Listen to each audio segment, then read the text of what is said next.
Class 11-এর গুরু নাটক রবীন্দ্রনাথ ঠাকুর। তোমরা সবাই লাইক অ্যান্ড সাবস্ক্রাইব দাও, সবাই লাইক অ্যান্ড সাবস্ক্রাইব দাও। গুরু নাটকে গুরুর যে স্বরূপ প্রকাশিত তা নিজের ভাষায় লেখো।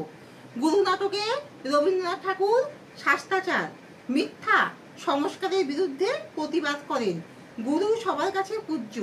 বিভিন্ন রকম সংস্কার বাস বিচার থেকে গুরু মানুষকে মুক্ত জগতে আনেন। তাই শাস্ত্রাচার আচার বিচারকে অচলায়তনে প্রতিষ্ঠা করতে চান। এই জন্য পঞ্চক তার কাছে পাষণ্ড। এই জন্য ভাই পঞ্চক তার কাছে পাষণ্ড।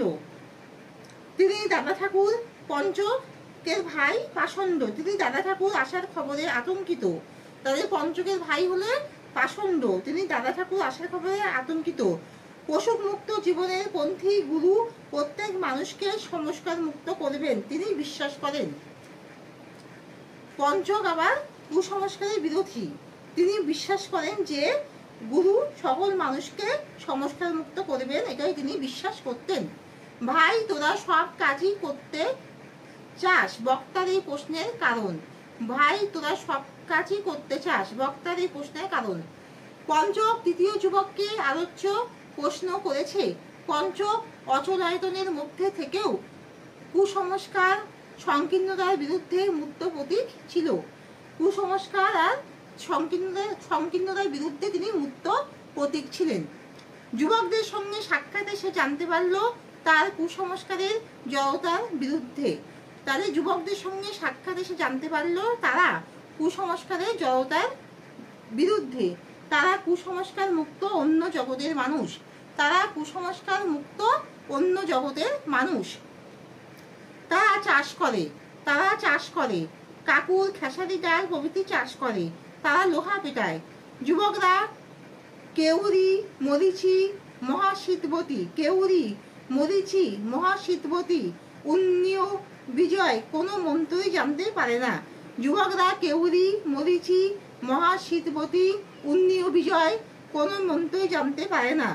পঞ্চক মানসিক জড়তা সত্ত্বেও যুবকদের মধ্যে সংস্কার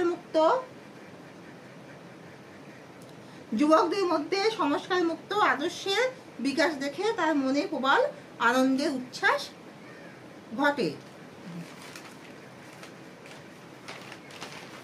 3 নম্বর হলো পৃথিবীতে জন্মেছি, পৃথিবীকে সেটা খুব কষে বুঝিয়ে দিয়ে তবে ছাড়ি।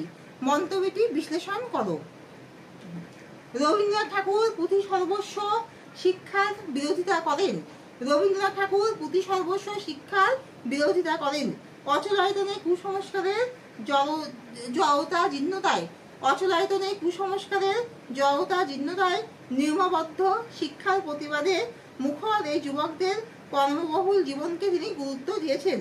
এই যুবকরা কোনো কুসংস্কারের গণ্ডিতে আবদ্ধ নয়। এরা কুসংস্কার মুক্ত, সর্বদা কাজে ব্যস্ত। এরা চাষ করে, খেসারি কাকুর চাষ করে, লোহা পেটায়, খেয়া নৌকা পারাপার করে, মন্ত্রতন্ত্র জানে না। কুসংস্কারের গণ্ডির নিয়মের বাইরে সংস্কার মুক্ত জীবনে তারা অভ্যস্ত, যাকে রবীন্দ্রনাথ ঠাকুর সমর্থন করেছেন। তিনি সব জায়গায় আপনি ধরা দিয়ে বসে আছেন, তাকে একটা জায়গায় ধরতে গেলে তাকে হারাতে হয়। এর তাৎপর্য বিশ্লেষণ করো। ঈশ্বর সব জায়গায় থাকার স্পৃশ্য অস্পৃশ্য অন্তজ সকল মানুষের মধ্যে তার অধিষ্ঠান। স্পৃশ্য অস্পৃশ্য অন্তজ সকল মানুষের মধ্যেই তার অবস্থান। সকল মানুষের মধ্যে মিলনের মাধ্যমে, দুষ্ট মানুষের সেবার মাধ্যমে, অন্তজ মানুষের অস্পৃশ্য মানুষের সাথে চিরন্তন মিলনের ঈশ্বরের সান্নিধ্য। যা বিশ্বাস করতেন দাদা ঠাকুর। তিনি কুসংস্কারের বিরোধী ছিলেন, তাই তিনি দর্ভক পল্লীতে যেতেন। অচলায়তনের জীর্ণ লোকাচার, কুসংস্কারে আবদ্ধ নিয়মের গণ্ডিতে শুধু সাধন ভজন মন্ত্রের মাধ্যমে ঈশ্বরকে কুসংস্কারের জীবনে খুঁজে পেতে চান মহাপঞ্চকরা। ঈশ্বর সাধারণ মানুষের মধ্যে, স্পৃশ্য অস্পৃশ্য অন্তর্চিতের মধ্যে। তাই সকল মানুষের সাথে অন্তরের মিলনে, সকলের সাথে ঐক্যবদ্ধ মিলনের আনন্দে কুসংস্কার মুক্ত জীবনে ঈশ্বরকে পাওয়া যায়। খোলা জায়গাতেই সব পাপ পালিয়ে যায়। এর তাৎপর্য লেখো। রবীন্দ্রনাথ ঠাকুরের গুরু নাটকে অচলায়তনের প্রাচীর কুসংস্কার, রক্ষণশীলতা, সংকীর্ণতা, লোকাচারের কবল থেকে মহাপঞ্চক ছাড়া সকলে বেরিয়ে আসে। মহাপঞ্চক ছাড়া সকলে বেরিয়ে আসে। যে সেখানে দাদা ঠাকুর ও যুবকদের প্রবেশ ঘটে, সেখানে দাদা ঠাকুর ও যুবকদের প্রবেশ ঘটে। অচলায়তনে আবদ্ধ জীবনের বাইরে বড় খোলা জায়গায় আলো বাতাস পাখির ডাকে যখন কুসংস্কারের জরাজীর্ণতা থেকে মুক্ত হয়ে সকলে আনন্দের উচ্ছ্বাস প্রকাশ করে, দাদা ঠাকুর দ্বিতীয় বালককে তার সঙ্গে খেলতে বলে। দ্বিতীয় বালক বলে খোলা জায়গায় পাপ হবে কিনা, কারণ সে অচলায়তনের চার গণ্ডির মধ্যে থাকতে অভ্যস্ত। তখন দাদা ঠাকুর বলে পাপ পালিয়ে যাবে। গুরু নাটকের সারমর্ম ব্যাখ্যা করো। গুরু নাটকের সারমর্ম বা সারাংশ ব্যাখ্যা করো। গুরু নাটকে রবীন্দ্রনাথ ঠাকুর শাস্ত্রাচার, মিথ্যা সংস্কারের বিরুদ্ধে প্রতিবাদ করেন।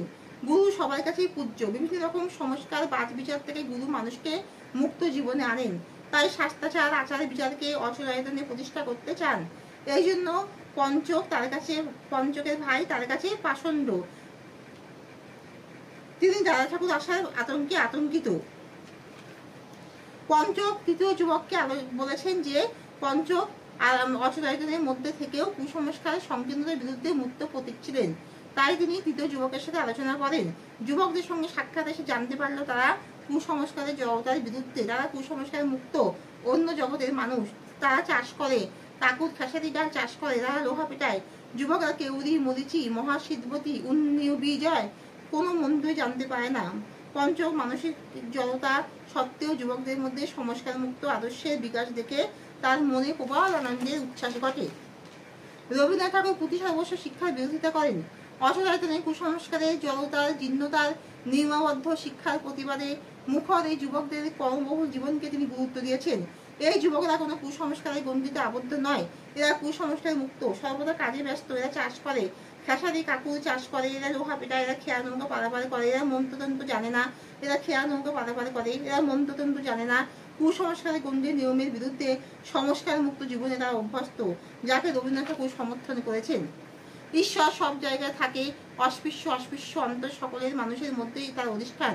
সকল মানুষের মধ্যে তার মিলনের মাধ্যমে দুষ্ট মানুষের সেবায়, অন্তর্য মানুষের অস্পৃশ্য মানুষের সাথে মিলনে ঈশ্বরের সান্নিধ্য। এটাই দাদা ঠাকুর বিশ্বাস করতেন। তাই তিনি দলভগ করে যেতেন। অচলায়তনের জীর্ণ লোকাচার, কুসংস্কারে আবদ্ধ নিয়মের গণ্ডিতে শুধু সাধন ভোজন মন্ত্রের মাধ্যমে ঈশ্বরকে কুসংস্কারের জীবনে খুঁজে পেতে চান মহাপঞ্চকরা। ঈশ্বর সাধারণ মানুষের মধ্যে, অস্পৃশ্য অন্তরদের মধ্যে। তাই সকল মানুষের সাথে অন্তরে মিলনে, সকলের সাথে ঐক্যবদ্ধ মিলনের আনন্দে কুসংস্কার মুক্ত জীবনে ঈশ্বরকে পাওয়া যায়। রবীন্দ্রনাথ ঠাকুরের গুরু নাটকে অচলায়তনের প্রাচীর, কুসংস্কার, রক্ষণশীলতা, সংকীর্ণতা, লোকাচারের কবল থেকে মহাপঞ্চক ছাড়া সকলেই বেরিয়ে আসে।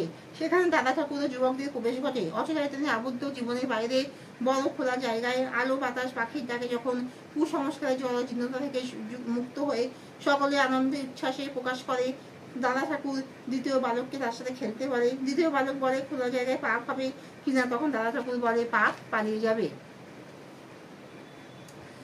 নববর্ষের হাওয়ায় মনের ক্লেশ থেকে ক্ষোভ দূর হয়ে যাওয়ার জন্য পঞ্চক গান ধরেছে।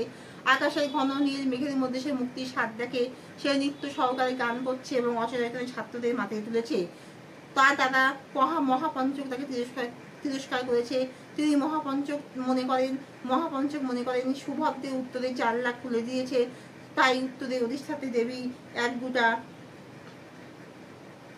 প্রচন্ড রেগে সাপ দিয়েছেন। তাই অচলায়তনের অধিবাসীদের বুদ্ধি ভ্রষ্ট, মতিভ্রম ঘটেছে। মহাপঞ্চক মনে করেন পাথরগুলো ছিল যা দিয়ে অচলায়তন প্রতিষ্ঠিত হয়েছে তার বাঁধনে থাকবে না।